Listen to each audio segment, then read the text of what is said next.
Assalamualaikum warahmatullahi wabarakatuh.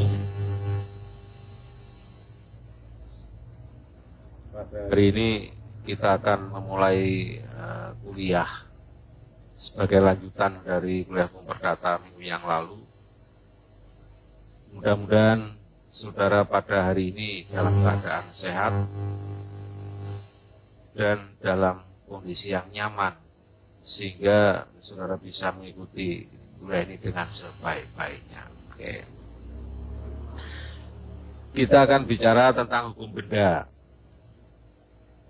Maka saya berharap saudara, karena ini masing-masing di rumah, coba diamati di sekitar saudara barang-barang apa yang bisa saudara lihat, yang bisa saudara ingat. Nah, banyak sekali kan jenisnya, banyak sekali. Nah, kita tahu bahwa dalam hidup manusia tidak bisa lepas dari benda. Bahkan di dalam buku perjanjian sebagai hukum yang baru masyarakat di dalam memenuhi kebutuhannya, benda itu lebih banyak menjadi objek prestasi perjanjian. Oleh sebab itu, mau tidak mau saudara harus belajar dan memahami tentang benda atau kebendaan ini sebaik-baiknya. Baik, kita akan memulainya. Bicara tentang hukum benda. Ya. Pertama-tama, yang namanya benda ini pengaturannya adalah diatur di dalam buku 2 KUH Perdata. Tetapi dengan mengingat berlakunya Undang-Undang Pokok Agraria, yaitu Undang-Undang Nomor 5 Tahun 60 yang mengatur tentang bumi, air, dan segala sesuatu yang terkandung di dalamnya. Salah satunya adalah tanah.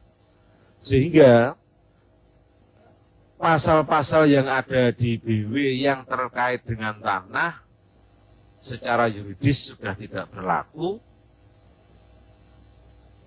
dan nanti beberapa pasal ini masih berlaku karena tidak mengatur tentang tanah.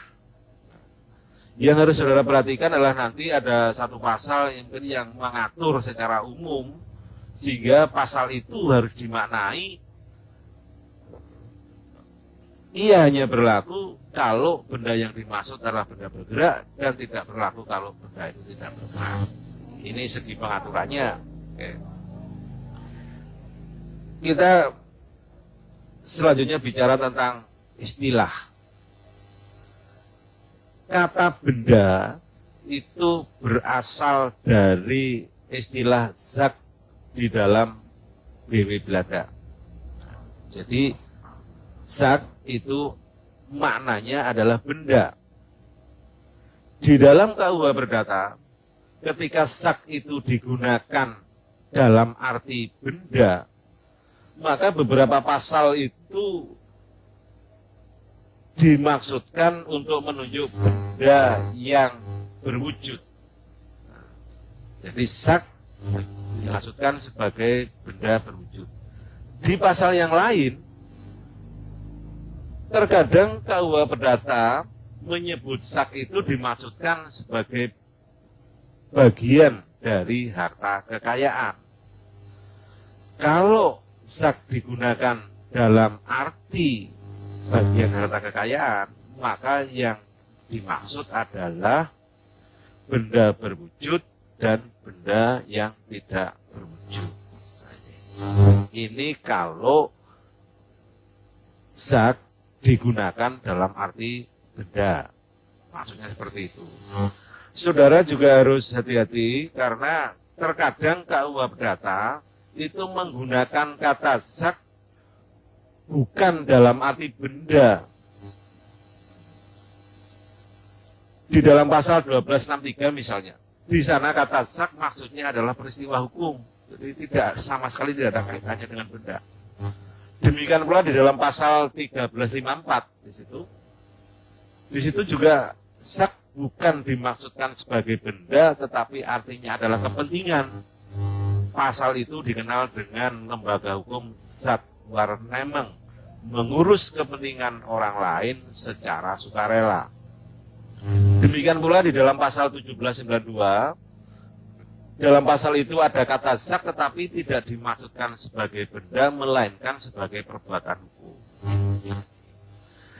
Namun sekarang saudara tidak perlu khawatir karena ketika saudara membaca KUH Perdata ini, di sini sudah tidak ada istilah sak dalam pasal 1263, istilah sak dalam 1354 dan 1792. Karena apa? Karena terjemahnya sudah ditafsirkan sesuai dengan maksudnya selain benda. Ini tentang istilah yang harus dipahami sehingga saudara tahu penggunaannya. Kita lanjutkan sekarang tentang pengertian benda. Di dalam KUH Perdata melalui pasal 499 pembuat undang-undang hendak bermaksud memberikan definisi tentang benda. Tujuannya apa? Paling tidak menjadi pemandu. Kita sudah punya dugaan-dugaan kira-kira apa yang dimaksud benda. Kata pasal tersebut, yang dimaksud benda adalah tiap-tiap barang dan tiap-tiap hak yang menjadi atau dapat dikuasai oleh hak milik. Kata kuncinya saudara perhatikan istilahnya. Ada benda, ada barang, ada hak. Ini harapannya saudara nanti jangan sampai mencampur adukan, begitu ya. Jadi kalau kita memahami pasal 499 ini, berarti yang namanya benda itu bisa benda berwujud, bisa tidak berwujud. Nah sekarang kembali ke lingkungan saudara. Coba perhatikan, kalau pasal 499 ini memberikan definisi tentang benda, nah sekarang saudara amati di sekitar saudara, apa berarti yang cocok dengan pasal 499 ini? Adakah barang di sekitar saudara? Adakah hak yang dimiliki oleh seseorang atau saudara? Perhatikan juga misalnya, kalau ada seseorang memiliki pekarangan, di situ ada 2 pohon kelapa, pekarangan itu seluas 100 meter persegi misalnya, dijual dengan harga 100 juta.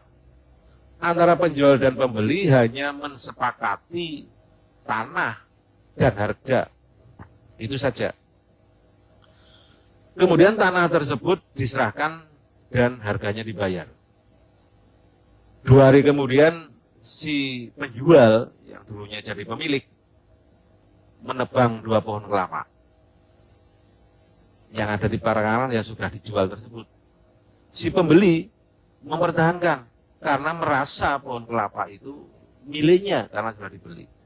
Si penjual mengatakan kenapa ia menebang karena merasa ia hanya menjual tanah, tidak menjual pohon kelapa. Bagaimana penyelesaiannya? Kalau dilihat dari pasal 499, terjawab apa enggak? Coba. Belum lagi kalau misalnya ada petani menjual seekor kambing betina dengan harga tertentu. Karena kambing betinanya bagus, harganya juga lumayan bagus. 2 hari kemudian ternyata kambing melahirkan anak kambing jantan.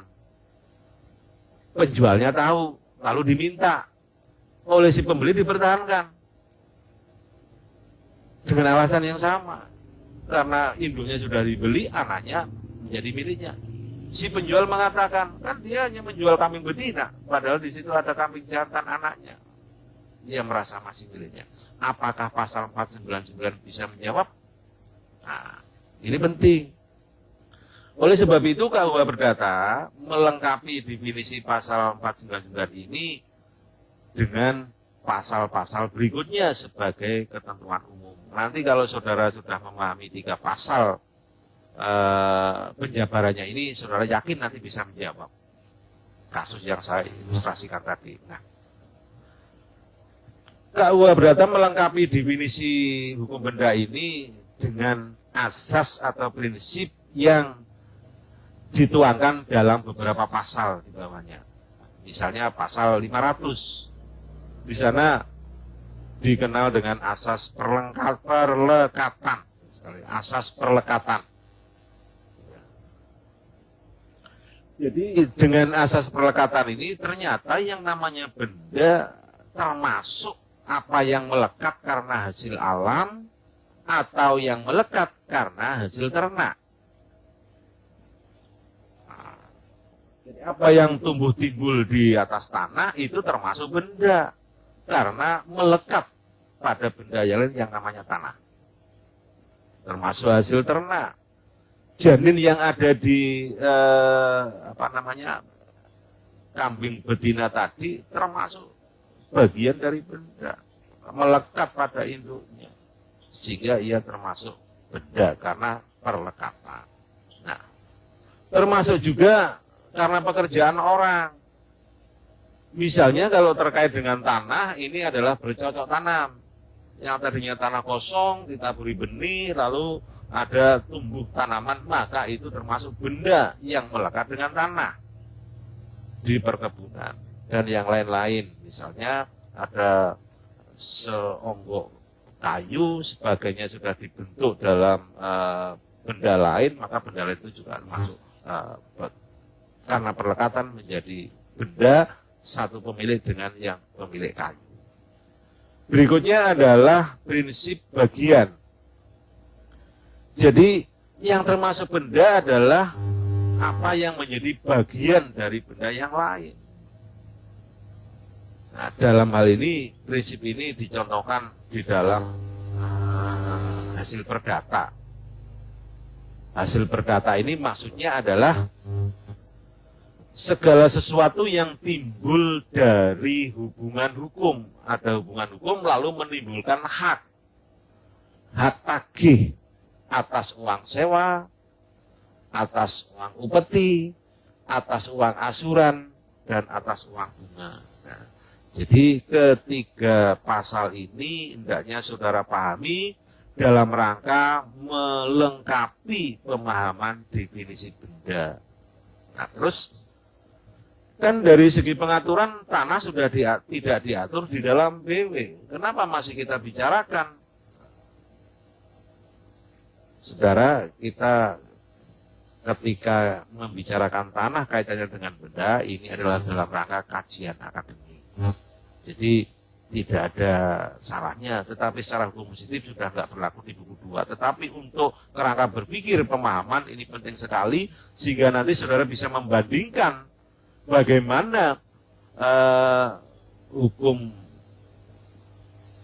BW ini mengatur tentang tanah dan undang-undang pokok agraria yang mengatur tanah. Ini saudara bisa membandingkan.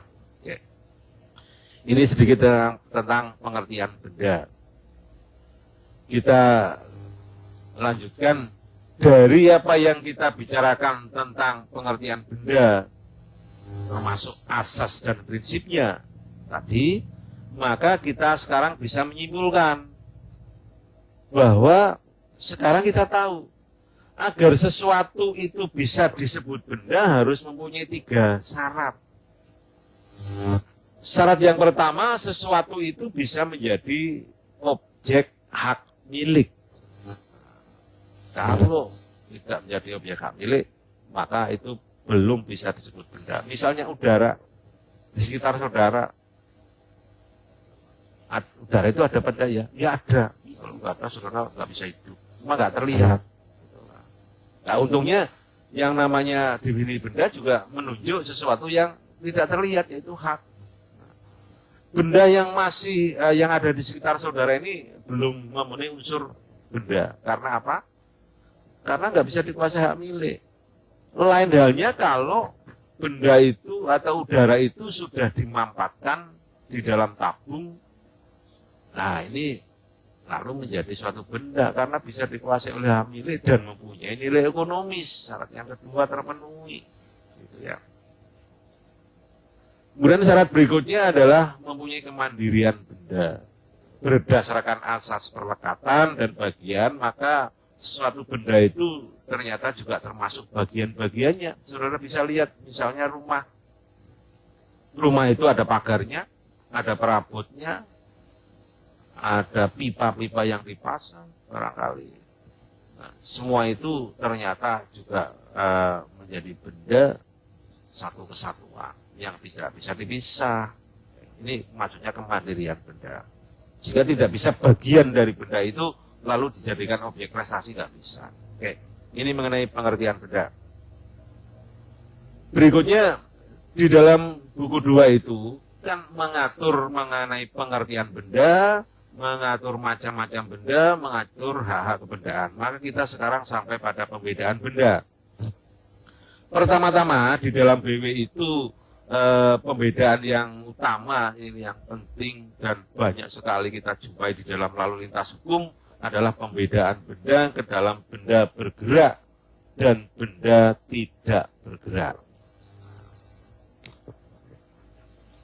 Pada benda bergerak, undang-undang membedakan benda bergerak menurut sifatnya dan menurut undang-undang. Pada benda bergerak menurut sifatnya yang dimaksud adalah benda yang dapat berpindah dan dapat dipindahkan. Benda yang dapat berpindah atau dapat dipindahkan. Misalnya apa? Binatang. Binatang itu bisa berpindah kalau hidup. Kalau mati, dapat dipindahkan. Lihat tuh, ikan yang di pasar, nggak mati, nggak bisa berpindah. Tapi bisa pindah, akhirnya sampai di dapur saudara. Itu berarti termasuk benda bergerak karena dapat dipindahkan. Nah, kemudian benda bergerak menurut undang-undang ini adalah berupa hak yang terkait dengan benda-benda bergerak. Lihat di pasal 511, nanti silakan dicermati. Berikutnya kita bicara benda tidak bergerak. Undang-undang membedakan benda tidak bergerak menurut sifatnya, yaitu benda apa yang disebut tanah dan apa-apa yang didirikan di atas tanah dan apa yang ada di dalam tanah. Itu adalah benda tidak bergerak menurut sifatnya. Ini asas, ini sebagai penjabaran dari asas perlekatan.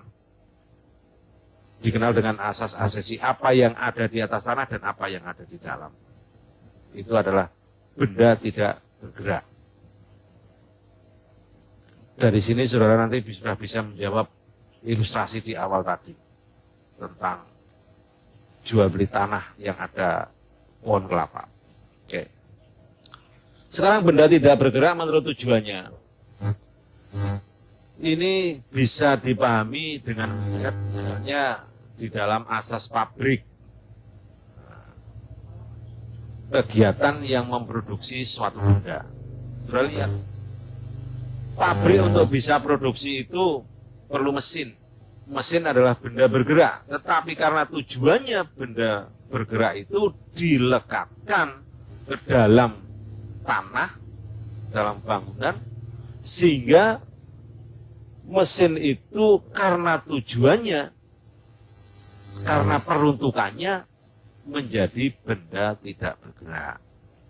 Kalau pabrik itu misalnya memerlukan tong atau ember, saudara tahu tong itu benda bergerak apa tidak bergerak? Oh, bisa dipindahkan, berarti benda bergerak.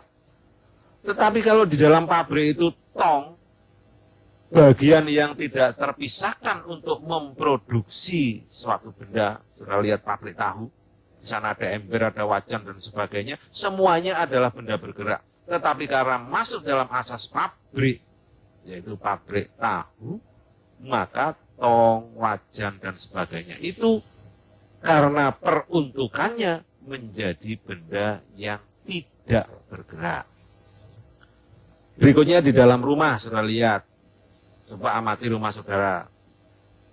Yang sekarang saudara huni, kosong apa rame banyak perabot. Kalau kosong, hati-hati, ada hantunya itu. Rumah, tinggal di rumah kosong. Ya. Nah, coba saudara lihat. Di ruang tamu ada perabot meja kursi. Mungkin ada lukisan yang paku di dinding. Ada pipa-pipa ledeng. Dan seterusnya saudara amati. Ada cermin. Maka semua benda-benda bergerak itu ketika dilekatkan pada bangunan yang didirikan di tanah, maka benda-benda yang bergerak itu karena tujuannya menjadi benda yang tidak bergerak. Apa pentingnya sih? Penting sekali kalau di dalam ada penyitaan umum. Begitu ada penyitaan, itu rumah disita. Yang disita tidak hanya rumah, tetapi termasuk perabotnya. Begitu disita, perabotnya diambil oleh pemilik, nggak boleh. Karena termasuk benda tidak bergerak yang disita. Sekarang sudah lihat yang dalam pekarangan, dalam tanah misalnya. Seandainya di tanah itu ada kolam, kemudian kolamnya ada ikannya, maka ikan yang sebenarnya menurut sifatnya benda bergerak ketika masih di kolam, maka ikan menjadi benda yang tidak bergerak. Jadi lihat, ini banyak sekali contohnya, nanti saudara bisa mengamati praktek-praktek di lapangan sebagai laboratorium saudara. Kembangkan nanti di sekitar saudara. Kemudian benda tidak bergerak menurut undang-undang, itu lihat di pasal 58, saudara lihat nanti ada hak pakai hasil bunga 1/10 dan seterusnya, nanti itu bisa saudara lihat. Ini mengenai pembedaan benda. Nah, sekarang apa sih sebenarnya arti penting dari pembedaan benda bergerak dan tidak bergerak ini, atau konsekuensinya apa ketika ada pembedaan benda bergerak dan benda yang tidak bergerak? Saudara lihat. Saudara lihat di sana ada 5 aspek arti pentingnya pembedaan benda bergerak dan benda tidak bergerak. Jadi ya ada 5. Yang pertama adalah tentang levering. Levering di sini yang dimaksud adalah penyerahan benda ke dalam kepemilikan, sehingga nanti tujuannya agar orang yang menerima penyerahan itu bisa menjadi pemilik, sehingga bisa menikmati kegunaan bendanya dan bisa berbuat bebas atas bendanya. Maka levering di sini harus memenuhi 2 aspek, yaitu penyerahan nyata dan penyerahan yuridis. Gitu ya, maksud levering ini itu maksudnya. Nah, kalau kita lihat di dalam benda bergerak, dilihat dari aspek penyerahannya, maka penyerahan benda bergerak itu dilakukan dengan penyerahan penguasaan nyata atas bendanya. Jadi dengan cara mengulungkan. Maka dengan mengulungkan itu sekaligus adalah penyerahan yuridisnya. Maka dengan penyerahan itu, dengan menguasai benda itu, si pemilik sekarang punya hak menikmati kegunaan benda dan mempunyai hak untuk berbuat bebas atas bendanya. Ini penyerahan benda bergerak dengan cara penyerahan penguasaan nyata ini adalah konsekuensi dari pasal 1977 KUH Perdata. Oke, sekarang kita lihat di penyerahan benda tidak bergerak. Maka di dalam penyerahan benda tidak bergerak, aspek penyerahan yuridisnya dilakukan dengan penyerahan nyata. Penyerahan yuridisnya dilakukan dengan balik nama, yaitu pencatatan di daftar yang khusus disediakan untuk itu. Lalu bagaimana penyerahan nyatanya atas benda tidak bergerak? Undang-undang tidak mengatur. Maka prakteknya diserahkan pada kebiasaan masyarakat. Kalau benda itu adalah tanah, lalu ada pagarnya, maka penyerahan penguasaan nyata dengan cara membuka pagar. Kalau yang diserahkan itu adalah benda tidak bergerak berupa rumah, maka penyerahan kunci rumah itu dipandang sebagai penyerahan penguasaan nyata atas bendanya. Jadi penyerahan kunci, loh, penyerahan rumah kok penyerahan kunci? Kunci ini adalah dimaksudkan sebagai penyerahan benda tak bergerak berupa rumah. Kemudian dari aspek pembebanan, dari aspek penjaminan, maka kalau benda bergerak itu dijadikan jaminan pelunasan utang, wadahnya ada dua, yaitu gade dan fidusia. Kalau gade berarti ada in besit stelling, benda gade harus dikeluarkan dari pemberi gade untuk disimpan di penerima gade. Tapi kalau fidusia, benda fidusia masih dalam penguasaan si pemberi fidusia dan bisa menikmati kegunaannya. Kemudian kalau benda tidak bergerak, maka lembaga pembebanannya ada dua kemungkinan, bisa hipotek, tetapi dengan undang-undang UPA hipotek atas tanah tidak berlaku, tapi hipotek masih berlaku kalau bendanya itu selain tanah, misalnya kapal dalam bobot tertentu, itu dianggap benda tidak bergerak, sehingga kalau dijaminkan maka harus dengan hipotek. Kemudian kalau benda itu tanah dengan hak tanggungan, jadi berbeda tergantung bendanya, maka lembaga jaminannya sudah disediakan. Kemudian dari aspek besit, yaitu penguasaan nyata atas benda dari aspek lahir, jadi istilahnya kedudukan berkuasa. Kalau benda itu bergerak, maka siapa yang menguasai penguasaan benda bergerak itu dianggap sebagai pemilik. Artinya besiter sama dengan pemilik. Ini adalah konsekuensi dari pasal 1977. Ini nanti konsekuensinya lebih panjang, karena kalau seseorang itu melihat seseorang lain menguasai benda, ia boleh menganggap sebagai pemilik. Kalau benda itu ia beli, maka hak milik pindah pada si pembeli, meskipun kemungkinan yang menyerahkan itu bukan pemilik. Ini adalah konsekuensi bahwa besiter itu adalah pemilik. Tetapi kalau benda itu tidak bergerak, maka siapa yang membesit belum tentu pemilik. Besiter benda tidak bergerak belum tentu pemilik. Oke. Kemudian dari aspek gugat, kalau yang digugat itu adalah benda bergerak, karena siapa yang menguasai benda bergerak adalah si pemilik, maka ketika ada orang gugat meminta kembali miliknya, maka dilakukanlah atau disediakanlah gugat, namanya gugat revindikasi. Kalau benda yang diminta kembali itu perlu disita, maka revindikator berserah.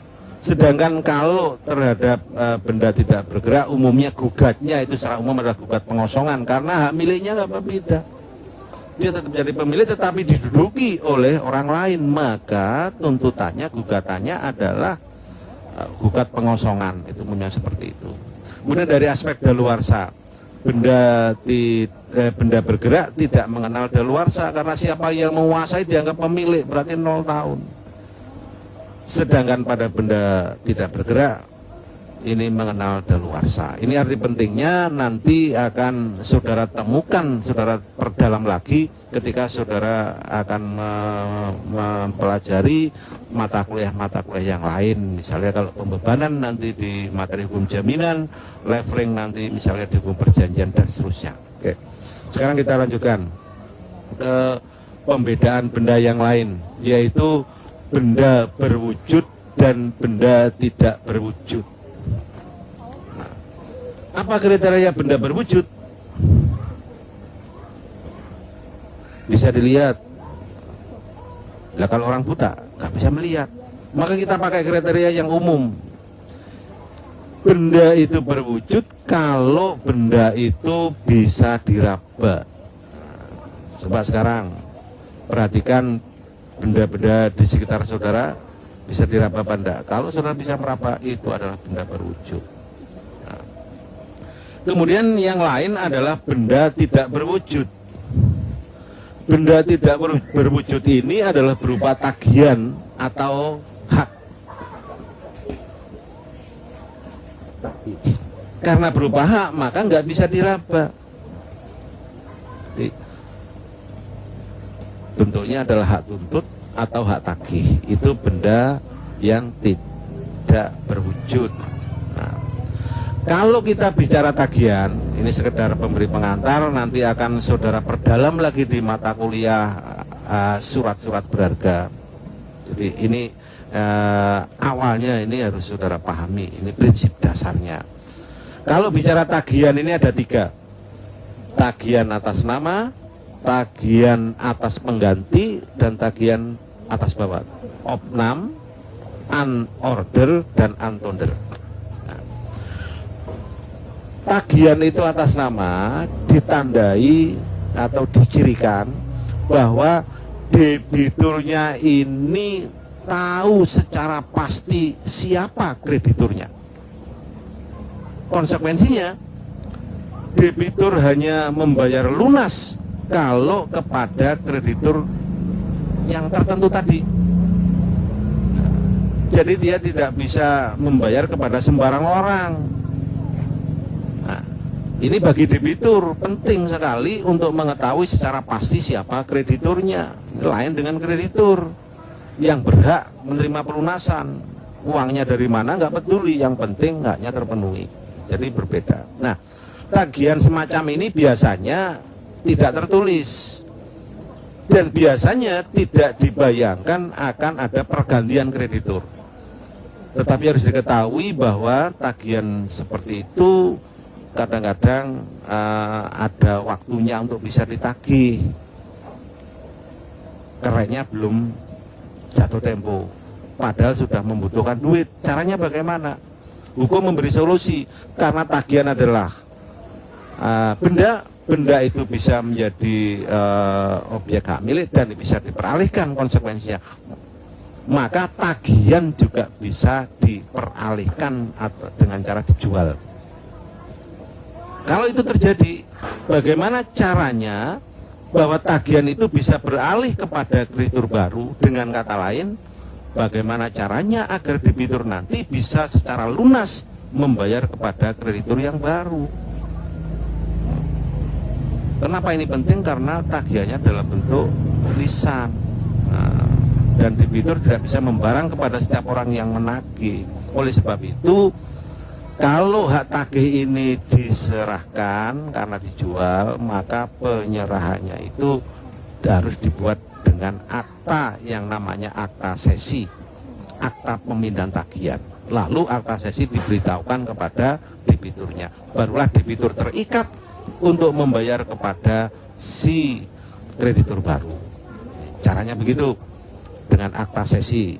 Kemudian kalau tagihan itu atas pengganti, maka prinsipnya debiturnya ini kemungkinan tidak tahu siapa kreditur nanti yang harus dia lunasi, harus dia bayar.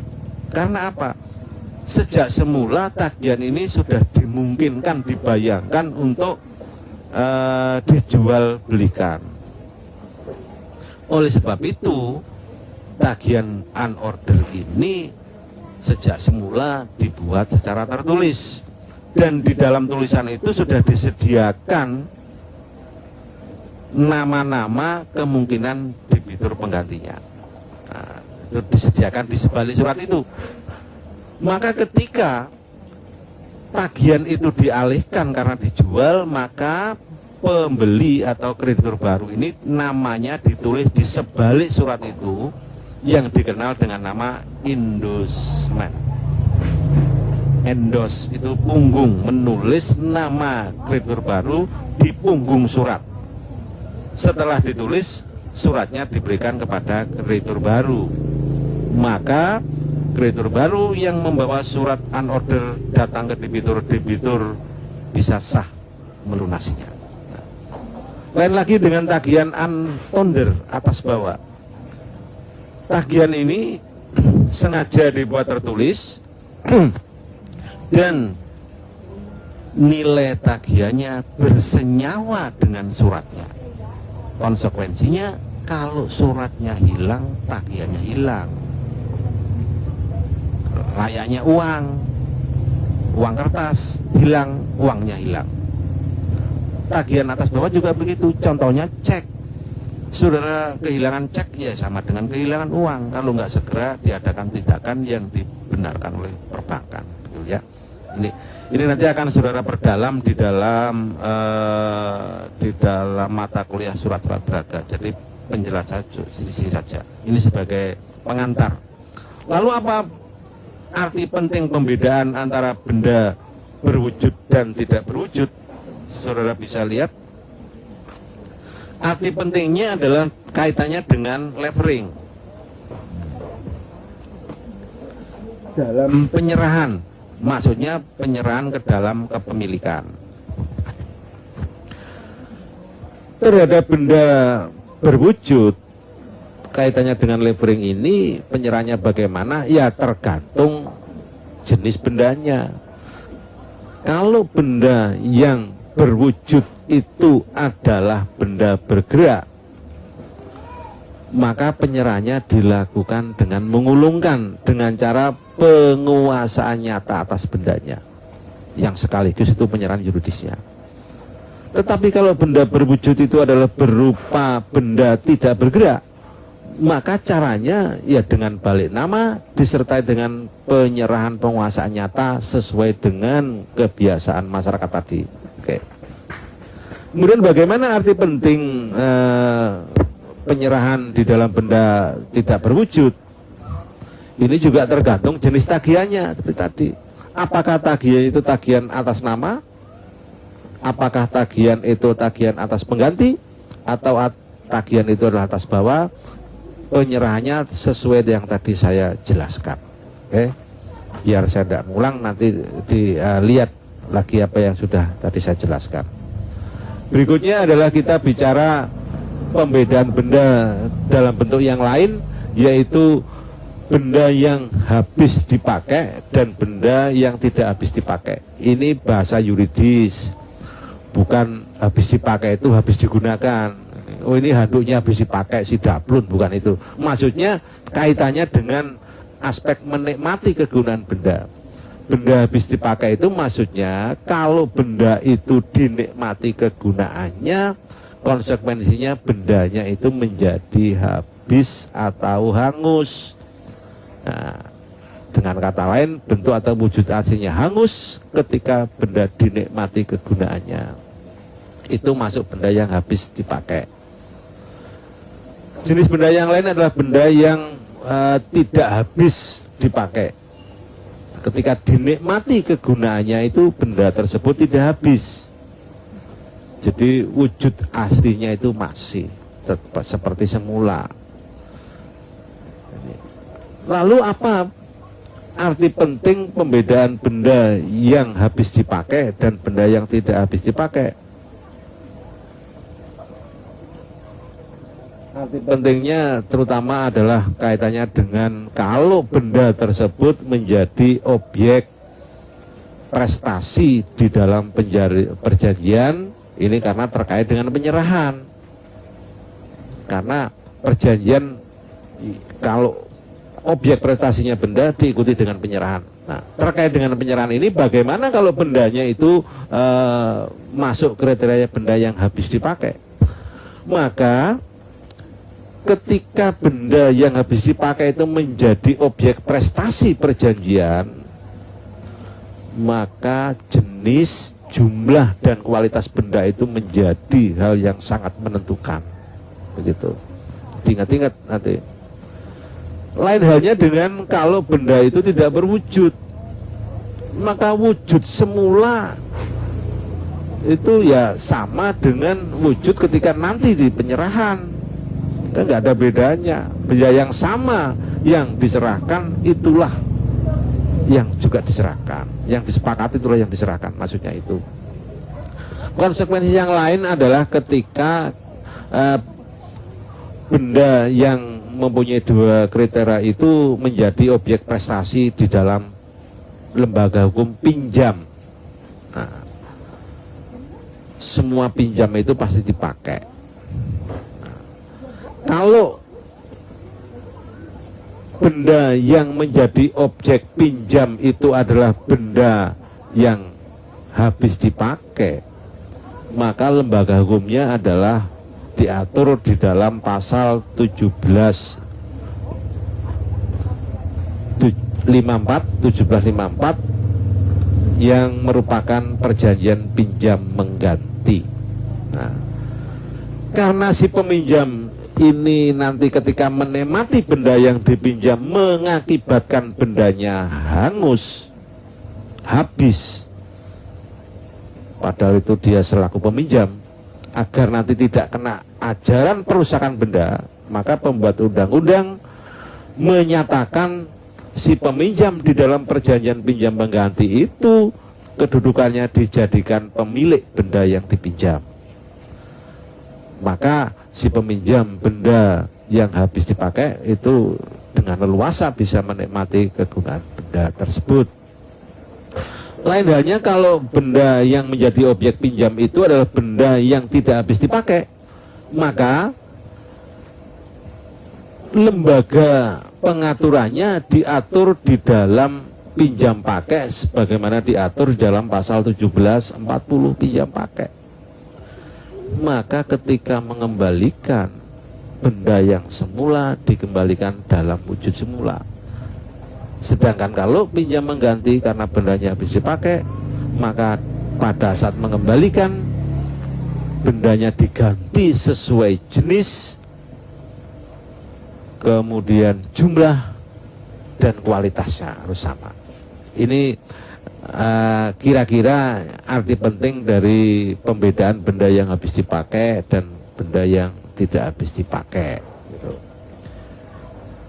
Berikutnya pembedaan benda yang dapat dibagi dan benda yang tidak dapat dibagi.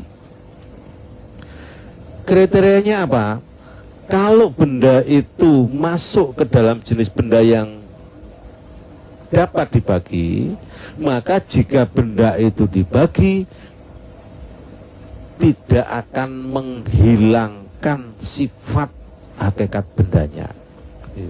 Dibagi seperberapa pun, dibagi separuh, sepertiga, seperempat, dan seterusnya, hakikat bendanya masih sama. Contohnya apa? Banyak sekali ini contohnya. Contohnya, beras 1 kuintal dibagi 2. Ada berapa berarti? 50 kilo, 50 kilo. Yang 50 kilo juga beras, yang 50 kilo yang lain juga beras. Hakikatnya tetap beras, rasanya sama, jenisnya sama, meskipun dibagi. Itu masuk benda yang dapat dibagi. Di bagian lain ada benda yang tidak dapat dibagi.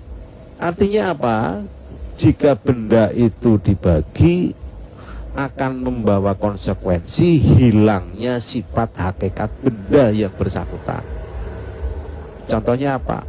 Misalnya ya benda-benda yang kaitannya dengan ada bagian-bagiannya. Jadi contohnya adalah rumah. Rumah itu sudah lihat ada beberapa komponen, ada pagar, ada kamar, ada pintu, dan seterusnya. Kalau rumah itu dibagi 2, itu caranya bagaimana? Mau dibelah? Tidak bisa. Kalau dibelah bukan lagi rumah. Contoh mobil. Mobil itu kalau mau dibagi 2, caranya bagaimana? Dibelah. Kalau sudah dibelah, tidak lagi jadi benda yang namanya mobil, tapi benda apa? Namanya rongsok. Gitu. Jadi sifat hakikat benda menjadi berubah ketika dibagi. Itu menjadi contoh dari benda yang tidak dapat dibagi. Lalu arti penting pembedanya apa sih antara benda yang dapat dibagi dan benda yang tidak dapat dibagi? Kita lihat di sini. Ternyata salah satu arti pentingnya adalah dalam hal kalau ada peristiwa pewarisan. Ini penting sekali. Kalau misalnya ada peristiwa pewarisan, salah satu benda warisan adalah benda yang dapat dibagi, misalnya beras misalnya, maka benda tersebut untuk dibagi kepada para ahli waris, misalnya ada 2 ahli waris, maka bendanya tinggal ditimbang dibagi 2. Maka beras yang dibawa oleh salah satu ahli waris tidak berbeda dengan beras yang menjadi bagiannya ahli waris yang lain. Seperti itu. Jadi intinya bisa dibagi in natura. Berbeda kalau misalnya benda warisannya adalah rumah. Seperti tadi saya katakan, ada satu rumah, salah satu rumah ini menjadi haknya dari dua ahli waris, maka tidak bisa rumah itu lalu dibelah menjadi dua. Mungkin kalau dibelah jadi dua, depan belakang, mungkin mau salah satu ahli waris milih yang depan dan yang belakang. Sehingga tidak memungkinkan. Oleh sebab itu, caranya agar bisa dibagi menjadi dua, maka benda tersebut yang namanya rumah harus dijual lebih dulu. Kalau sudah dijual, lalu bentuknya menjadi benda lain yang namanya uang, maka uang barulah sekarang bisa dibagi dua. Maka separuh dari uang yang dibagi itu tidak akan berubah hakikatnya, karena benda yang tidak dapat dibagi diubah dulu menjadi benda yang dapat dibagi, barulah dibagi. Seperti itu. Ini arti pentingnya seperti itu. Oke. Sekarang kita akan bicara lagi, ini yang terakhir ini tentang perbedaan benda, yaitu benda yang sudah ada dan benda yang baru akan ada. Perbedaan benda yang sudah ada dan baru akan ada ini sebenarnya titik pembedanya adalah pada saat benda itu menjadi pokok suatu perjanjian. Sebenarnya itu. Tetapi kalau bicara itu terlalu detail, maka gampangannya benda yang sudah ada itu adalah benda yang di dunia ini sudah ada. Itu termasuk benda yang sudah ada. Di sisi lain ada benda yang baru akan ada.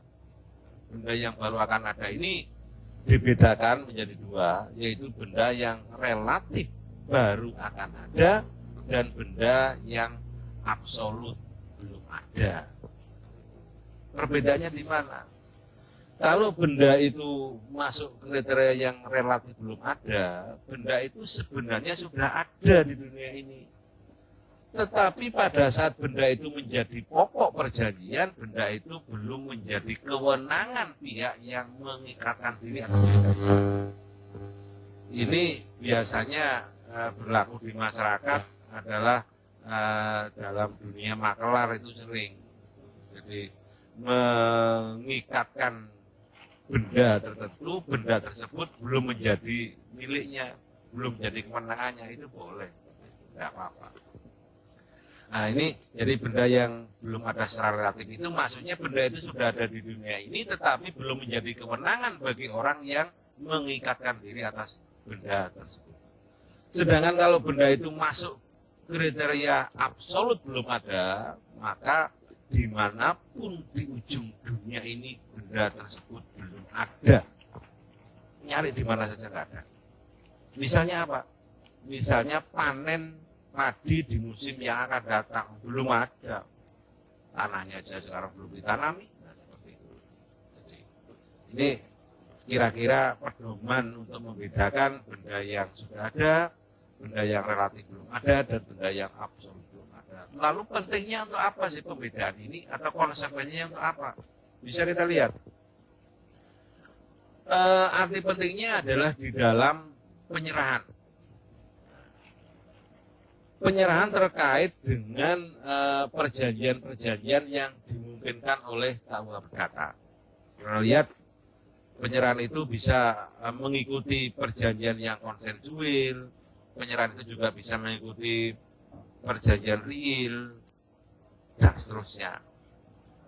Maka kalau benda itu sudah ada, maksudnya benda yang sudah ada, maka benda tersebut bisa menjadi objek perjanjian, baik perjanjian real maupun perjanjian yang konsensual obligator. Bisa. Sedangkan kalau benda itu masuk benda yang baru akan ada, ini maka benda tersebut tidak dapat menjadi objek prestasi perjanjian real. Karena apa? Karena perjanjian real mensyaratkan penyerahan benda untuk lahirnya perjanjian real yang bersangkutan. bendanya aja belum ada, bagaimana menyerahkan? Mau menitipkan barang, barangnya aja belum ada. Itu baru kesepakatan, maka itu belum terjadi perjanjian real, ya. Belum terjadi perjanjian penitipan barang. Sedangkan benda yang baru akan ada ini dapat menjadi objek perjanjian yang bersifat konsensual obligatur, dan ini menjadi hal yang penting memperlancar lalu lintas perdagangan, sehingga orang bisa membuat kesepakatan atas benda yang baru akan ada, tidak masalah, perjanjiannya sah. Yang penting nanti pada saat penyerahan benda itu sudah ada dan menjadi kewenangan pihak yang menyerahkan benda tersebut. Jadi ini arti penting dari pembedaan benda yang sudah ada dan benda yang baru akan ada. Kira-kira ini yang bisa saya sampaikan untuk sesi pertemuan kali ini. Nanti pada pertemuan yang akan datang kita akan bicara tentang hak-hak benda. Jadi untuk sementara ini dipahami. Nanti mungkin ada sedikit responsif, nanti bisa saudara ini. Kurang lebihnya mohon maaf. Assalamualaikum warahmatullahi wabarakatuh. Sampai